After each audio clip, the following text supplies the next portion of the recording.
till death do us part. We make that vow to our spouse, and it's a great promise to keep. But when your spouse or other loved one is ailing at home, keeping that vow to the letter can have serious negative consequences for you and them. I'll tell you how. Hi, I'm Sid Gerber, owner of Personal Caregiving Services. Over my 30 years in healthcare, I've learned a few things, well, more than a few, and I want to share those lessons to help you during what can be the most stressful and challenging days of your life.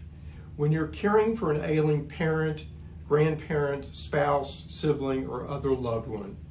Today, we're discussing the importance of bringing in outside help when that loved one is homebound, and why that's not breaking your promise to them.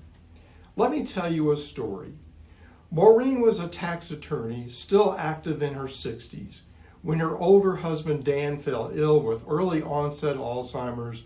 Maureen did what any loving wife would. She tried to care for him at home.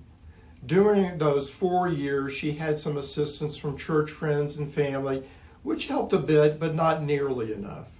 She spent all her energy caring for Dan and trying to maintain her law practice. And as his Alzheimer's advanced, it took a noticeable toll on her. Her work suffered. She lost weight.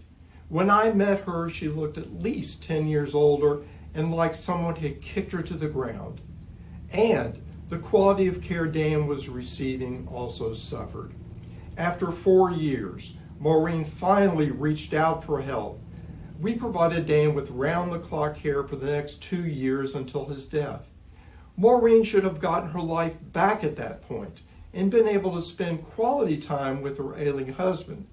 Instead, she'd let her own health diminish to the point that just 2 weeks after we took over caring for Dan, Maureen got pneumonia, couldn't fight it, and passed away.